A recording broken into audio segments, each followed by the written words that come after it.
Et si je vous disais qu'Adam n'était pas la première création de Dieu, qu'il existe une vérité cachée dans les toutes premières lignes de la Bible que la plupart des chrétiens n'ont jamais remarquée?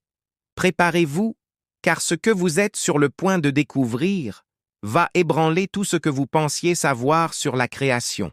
Restez jusqu'à la fin car je vais révéler des preuves bibliques qui prouvent que quelque chose de catastrophique s'est produit avant qu'Adam n'existe. Quelque chose de si dévastateur que Dieu a dû tout recommencer à zéro. Avant de plonger dans ce mystère profond, si vous cherchez des vérités bibliques qui vont au-delà de la surface, laissez votre like maintenant, abonnez-vous à la chaîne et activez la cloche. Et je vais vous demander tout de suite, partagez cette vidéo avec ses amis qui sont prêts pour des vérités plus profondes des Écritures. C'est le type d'enseignement qui peut complètement transformer la compréhension de quelqu'un de la parole de Dieu. Commençons par là où tout commence. Genèse 1, verset 1. Au commencement, Dieu créa les cieux et la terre. Vous avez lu cette phrase des centaines de fois, n'est-ce pas? Mais vous êtes-vous déjà arrêté pour penser à ce qui est vraiment écrit ici? Faites attention maintenant, car voici le premier mystère. Ce verset ne parle pas de comment Dieu a créé, mais quand.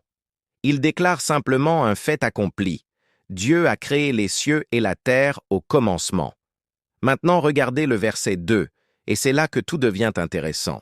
Et la terre était informe et vide, et les ténèbres étaient à la surface de l'abîme. Attendez un instant. Dans le verset 1, Dieu crée la terre. Dans le verset 2, elle est déjà informe et vide, couverte de ténèbres et d'eau. Que s'est-il passé entre ces deux versets? Et voici quelque chose qui va vous époustoufler. Le mot hébraïque traduit par « était » dans le verset 2 est « haya ». Ce mot peut être traduit soit par « était », soit par « devint ». De nombreux érudits hébraïques soutiennent que la traduction la plus précise serait « la terre devint informe et vide ». Voyez-vous la différence massive? Cela implique que quelque chose s'est produit. La terre n'a pas été créée chaotique, elle est devenue chaotique. Mais ne vous arrêtez pas là. Laissez-moi vous montrer quelque chose d'encore plus troublant. L'expression hébraïque « tohu vabohu », traduite par « informe et vide », n'apparaît que 3 fois dans toute la Bible. Dans Genèse 1-2, dans Ésaïe 34-11 et dans Jérémie 4-23. Et les 2 autres fois, elle décrit toujours le jugement divin et la destruction. Pas une création originale, mais une terre dévastée par le jugement de Dieu. Ésaïe 34 décrit le jugement de Dieu sur Édom en utilisant les mêmes mots « tohu vabohu ». Jérémie 4 décrit une vision de destruction totale où il voit la terre et voici qu'elle était informe et vide. Les cieux n'avaient pas de lumière, les montagnes tremblaient et il n'y avait aucun homme. Ce n'est pas une description de création originale, c'est une description de destruction catastrophique. Maintenant, vous devez poser une question cruciale. Pourquoi Dieu créerait-il la terre parfaite dans le verset 1? Et puis, dans le verset 2, elle est déjà détruite, couverte d'eau, plongée dans les ténèbres. Cela n'a pas de sens, à moins que quelque chose ne se soit produit entre ces 2 versets.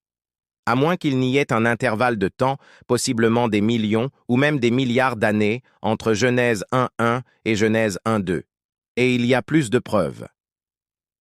Ésaïe 45, verset 18 dit clairement « Car ainsi dit l'Éternel qui a créé les cieux, le Dieu qui a formé la terre et qui l'a faite. Il l'a établie. Il ne l'a pas créée vide. Il l'a formée pour être habitée. » Avez-vous saisi cela? Dieu n'a pas créé la terre vide. Il l'a créée pour être habitée. Mais dans le verset 2 de Genèse, elle est vide. Comment est-ce possible si Dieu ne l'a pas créée ainsi? La seule explication logique est que quelque chose s'est produit. Quelque chose de catastrophique qui a transformé une création parfaite en un chaos aquatique couvert de ténèbres. Et c'est là que l'histoire devient vraiment fascinante et un peu effrayante. Revenons à Genèse 1.2. Et les ténèbres étaient à la surface de l'abîme, et l'Esprit de Dieu se mouvait à la surface des eaux. Pourquoi y a-t-il des ténèbres? Dieu est lumière. Jacques 1.17 dit qu'en lui, il n'y a ni changement, ni ombre de variation. Dieu ne crée pas les ténèbres. Les ténèbres sont l'absence de lumière, l'absence de Dieu. Alors pourquoi les ténèbres couvrent-elles la terre avant que Dieu ne dise « que la lumière soit ». Voici une théorie que de nombreux théologiens conservateurs défendent. Il y a eu une création pré-adamique, une création avant Adam qui a été jugée et détruite. Et la clé pour comprendre cela réside dans la compréhension de la chute de Lucifer. Ézéchiel 28 décrit le chérubin oint, clairement Lucifer, avant sa chute. Et il dit quelque chose d'incroyable au verset 13. « Tu étais en Éden, le jardin de Dieu. » Attendez, quel Éden? Celui d'Adam. Continuez à lire. Toute pierre précieuse était ta couverture. Le travail de tes montures d'or a été préparé pour toi le jour où tu fus créé. Cela ne semble pas être le même Éden qu'Adam et Ève. C'est un Éden antérieur, un royaume céleste où Lucifer habitait avant sa rébellion. Ésaïe 14, versets 12 à 15, décrit la chute de Lucifer. « Comment es-tu tombé du ciel, ô Lucifer, fils de l'aurore? Comment as-tu été abattu à terre, toi qui affaiblissais les nations? » Et puis vient la raison de sa chute. Tu disais dans ton cœur, « Je monterai au ciel, j'élèverai mon trône au-dessus des étoiles de Dieu, je serai semblable au Très-Haut. » Maintenant, reliez les points avec moi. Lucifer se rebelle contre Dieu. Il veut prendre le trône de Dieu. Un tiers des anges le suivent dans cette rébellion, selon Apocalypse 12:4. Et que se passe-t-il? Guerre dans le ciel, jugement divin, destruction cataclysmique. Et voici la théorie de l'intervalle ou gap theory. Quand Lucifer est tombé, il n'est pas tombé seul. Sa rébellion a eu des conséquences cosmiques. La terre, qui était possiblement son domaine, a été jugée avec lui. Une destruction si massive que la terre est devenue informe et vide, couverte d'eau, plongée dans les ténèbres.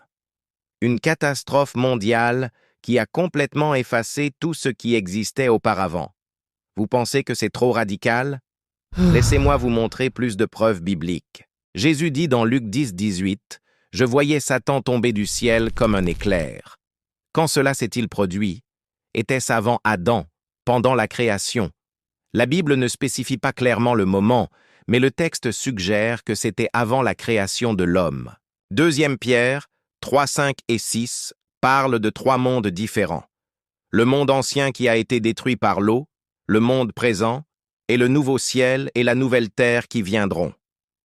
Mais attendez, nous pensions que le déluge de Noé était la seule destruction mondiale par l'eau.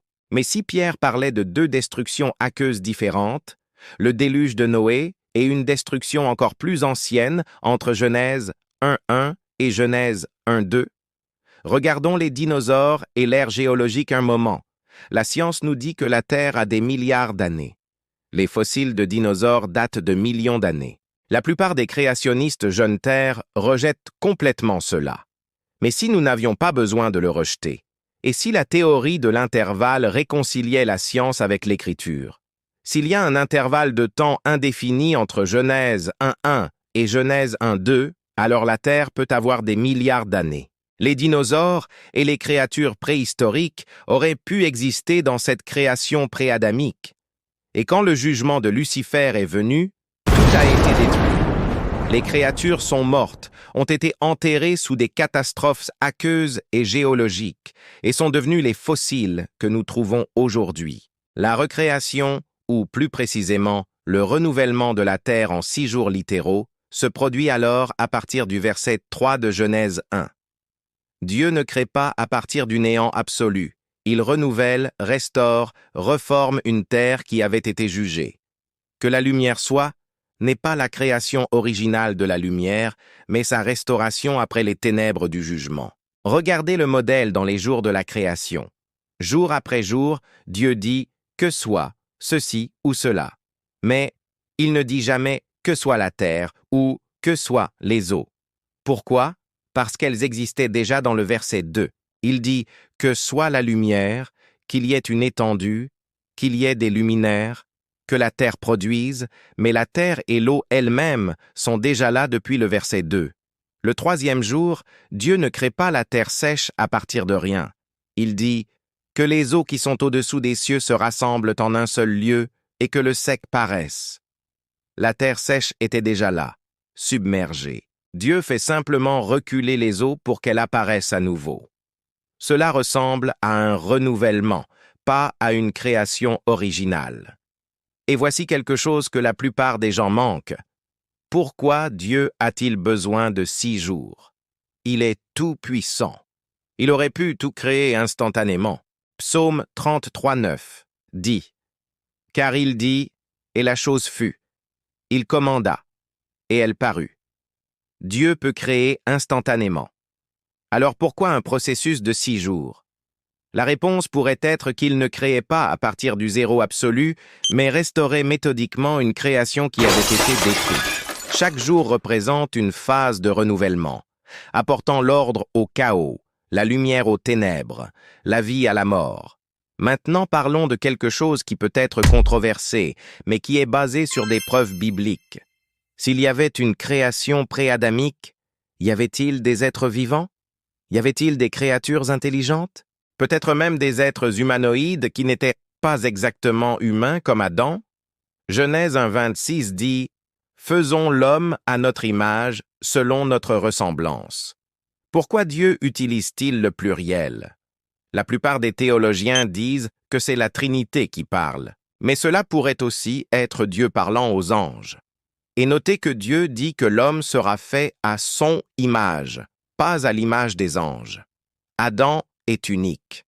Il est le premier homme créé à l'image de Dieu avec une âme éternelle et la capacité d'avoir communion avec Dieu.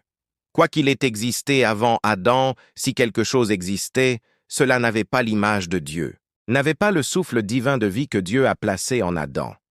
Adam est catégoriquement différent. Il est le chef de la race humaine, le premier vrai homme, l'ancêtre de nous tous. Romains 5:12 dit « C'est pourquoi, comme par un seul homme le péché est entré dans le monde, et par le péché la mort.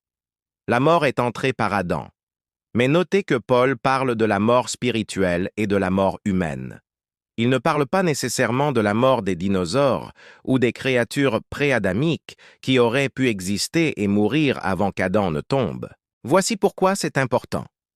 Beaucoup de jeunes quittent la foi chrétienne parce qu'ils pensent que la Bible et la science sont en conflit irréconciliable.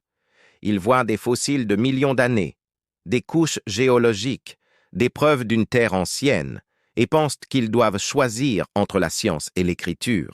Mais la théorie de l'intervalle offre une troisième voie. La Bible a raison, la science a raison. Il y a juste un intervalle de temps qui réconcilie les deux.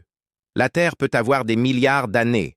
Genèse 1:1 a subi un cataclysme mondial entre 1:1 et 1:2, puis a été renouvelée en 6 jours littéraux, Genèse 1:3 et suivants. Cela ne compromet pas l'autorité biblique. Cela reconnaît simplement qu'il peut y avoir plus dans l'histoire de la création que ce que nous enseignons traditionnellement. Et honnêtement, cela rend la Bible encore plus fascinante et profonde. Mais revenons à l'aspect spirituel de cela, car c'est là que cela devient vraiment important pour notre vie aujourd'hui. Si Satan a régné sur une création pré-adamique, s'il a vu un monde être jugé et détruit à cause de sa rébellion, cela explique beaucoup de son comportement aujourd'hui. Il sait que son temps est court. Il a déjà vu le jugement de Dieu une fois. Il sait qu'il sera jugé à nouveau, et il est désespéré d'entraîner autant de personnes que possible avec lui. Il est Adam et tous les descendants d'Adam parce que nous avons été créés à l'image de Dieu, quelque chose qu'il n'a jamais été et ne sera jamais. Il a essayé de détruire l'humanité par le déluge de Noé, en infiltrant des démons dans la race humaine, comme décrit dans Genèse 6. Il a essayé d'empêcher la naissance du Messie tout au long de l'histoire d'Israël. Il a essayé de tuer Jésus. Et maintenant, il essaie d'aveugler les esprits des gens à l'Évangile. 2 Corinthiens 4:4 dit « Le Dieu de ce siècle a aveuglé l'intelligence des incrédules, afin qu'ils ne voient pas briller la lumière de l'Évangile de la gloire de Christ. » Satan est appelé le Dieu de ce siècle. Il a une autorité temporaire sur les systèmes mondains. Mais cette autorité est limitée et sera détruite quand Christ reviendra. Et voici les bonnes nouvelles que vous devez comprendre. Tout comme Dieu a renouvelé la terre après le jugement pré-adamique, tout comme il a préservé l'humanité à travers le déluge de Noé, tout comme il apporte toujours le renouvellement après le jugement, il va renouveler tout à nouveau. Apocalypse 21, 1 dit « Je vis un nouveau ciel et une nouvelle terre, car le premier ciel et la première terre avaient disparu. Dieu va refaire ce qu'il a fait dans Genèse 1:3 et suivant. Il va renouveler la création. Il va restaurer tout à son but originel. Il va éliminer définitivement tout péché, toute rébellion, tout mal. Et vous, si vous connaissez Jésus-Christ comme Sauveur, vous serez dans cette nouvelle création. Vous aurez un corps glorifié, immortel, parfait. Vous vivrez sur une terre renouvelée où il n'y a plus de mort, de douleur, de pleurs ou de péché. La création que Dieu avait originellement prévue sera finalement pleinement réalisée. Alors, quelle est l'application pratique de tout cela pour votre vie aujourd'hui? Premièrement, reconnaissez qu'il se passe beaucoup plus en coulisses que ce que vous pouvez voir. La guerre spirituelle est réelle. Satan est réel. Les démons sont réels. Et ils travaillent activement contre le plan de Dieu et contre vous. Mais deuxièmement, et plus important, Dieu a toujours le dernier mot. Satan a peut-être causé une catastrophe cosmique qui a détruit la première création. Mais Dieu a renouvelé. Adam a peut-être apporté le péché et la mort. Mais Dieu a envoyé Jésus pour la rédemption et la vie. Le monde actuel peut être sous le contrôle temporaire du malin. Mais Dieu apportera un nouveau ciel et une nouvelle terre. Troisièmement, votre histoire personnelle n'est pas terminée. Peu importe à quel point votre vie peut sembler dévastée maintenant, peu importe à quel point vous vous sentez informe et vide, peu importe la profondeur des ténèbres autour de vous, Dieu est un spécialiste du renouvellement. Il peut dire que la lumière soit sur votre situation. Il peut apporter l'ordre à votre chaos. Il peut restaurer ce qui a été détruit. La même voix qui a dit que la lumière soit, dans Genèse 1:3, peut parler sur votre vie aujourd'hui. Le même pouvoir qui a renouvelé une terre jugée peut renouveler votre âme brisée. Le même Dieu qui n'a pas abandonné sa création ne vous abandonnera pas. Maintenant, j'ai besoin que vous fassiez quelque chose de crucial. Si cet enseignement vous a ouvert les yeux sur des profondeurs de l'Écriture que vous n'aviez jamais considérées, vous devez partager cela. Cliquez sur le bouton de partage maintenant et envoyez-le à ses amis qui luttent pour réconcilier foi et raison, Bible et science. Cette vidéo pourrait être exactement ce dont ils ont besoin. Laissez votre like pour que YouTube montre ce contenu à plus de personnes qui ont besoin de cette perspective. Abonnez-vous à la chaîne et activez les notifications car je continuerai à apporter des enseignements profonds qui vont au-delà du superficiel. Et laissez votre commentaire ci-dessous. Aviez-vous entendu parler de la théorie de l'intervalle auparavant? Qu'en pensez-vous? Votre commentaire aide l'algorithme à atteindre plus de personnes. Et si vous voulez continuer à explorer des mystères bibliques profonds, regardez la prochaine vidéo qui apparaît sur l'écran. Là, je révèle d'autres secrets cachés dans les Écritures qui transformeront votre compréhension de la parole de Dieu. Rappelez-vous, vous servez un Dieu de renouvellement, pas seulement de création originale. Peu importe ce qui a été détruit dans votre vie, il peut recommencer. Il est spécialiste en cela. Il l'a déjà fait et le fera à nouveau. Que Dieu vous bénisse puissamment et à la prochaine vidéo.